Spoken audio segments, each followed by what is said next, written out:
रूस यूक्रेन युद्ध में भले ही नई दिल्ली ने तटस्थता बरती हो और अपने पुराने दोस्त रूस के प्रस्तावों पर मतदान नहीं किया हो, लेकिन अमेरिका की नाराजगी कम नहीं हो रही है। वो कभी परोक्ष तो कभी प्रत्यक्ष रूप से बार बार कह रहा है कि यदि भारत ने रूस से हथियार खरीदे तो बहुत बुरा होगा।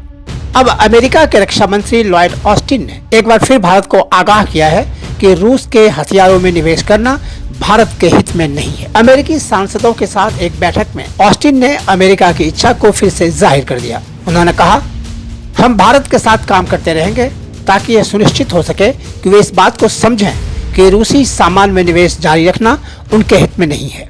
ऑस्टिन ने इसके आगे कहा, हमारी जरूरत ये हो रही है कि वे इस तरह के सामान में निवेश कर रहे हैं उसे वे कम से कम करें और ऐसी चीजों में निवेश जारी रखें जो हमसे मेल खाने के योग्य हो। दूसरी ओर लॉयड ऑस्टिन ने यूक्रेन को $1 अरब के हथियार का ऐलान किया है। उन्होंने तो यहाँ तक कह दिया कि ये निर्णय रूसी हमले के पहले ही लिया जा चुका था। With help from Congress, we've been able to rush security assistance to Ukraine to help the Ukrainian people defend their lives and their country and their freedom. And last October, I visited Kyiv to meet both my Ukrainian counterpart and President Zelensky. And we discussed our deepening defense partnership and our unwavering support for Ukraine's sovereignty in the face of Russian aggression. And even before Russia's unprovoked and illegal invasion, we provided Ukraine with $1 billion worth of weapons and gear through Presidential Drawdown Authority. And now we're delivering on another $1 billion pledged by President Biden. And our budget includes $650 million more for security assistance in Europe, including $300 million for the Ukraine Security Assistance Initiative. We're also helping to coordinate the delivery of material provided by other nations, which continues to flow in every single day. And let me thank all of you for your strong leadership toward our shared goal of helping Ukraine defend itself. And since the invasion, I've spoken and met frequently with Minister Reznikov, including just yesterday, and I've assured him that we will continue this effort. We'll get him and his troops the tools and the weapons that they need most and are using most effectively against Russian forces. We've also reinforced our NATO allies. अमेरिकी रक्षा मंत्री सांसद जो Wilson के सवाल का जवाब दे रहे थे।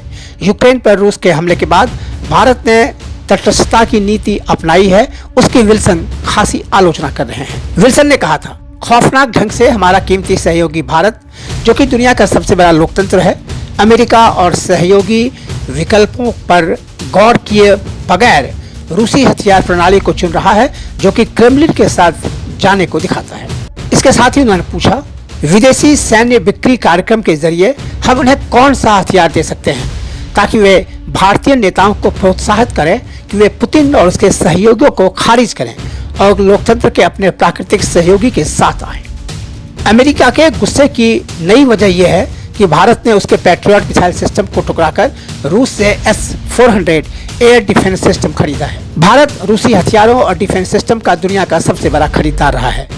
भारतीय वायुसेना, नौसेना और थल सेना के लगभग 85% हथियार रूसी हैं और भारत के कुल सुरक्षा के सामान के आयात का 60% रूस से आता है। भारतीय वायुसेना रूसी सुखोई S-300, MKI, MiG-29 और MiG-21 लड़ाकू विमानों पर निर्भर है। इसके अलावा IL-76 और एंटोनोव AN-32 ट्रांसपोर्ट विमान, Mi-35 और Mi-17V5 हेलीकॉप्टर हैं, जो भारत में ली गई S-400 रक्षा प्रणाली भी रूसी है। जाहिर है अमेरिका को ये सब नागवार गुजरता है और वो बार बार भारत को कभी धमकाता है तो कभी चेतावनी देता है तो कभी पुचकारता है। सवाल यह है कि भारत आगे क्या करेगा।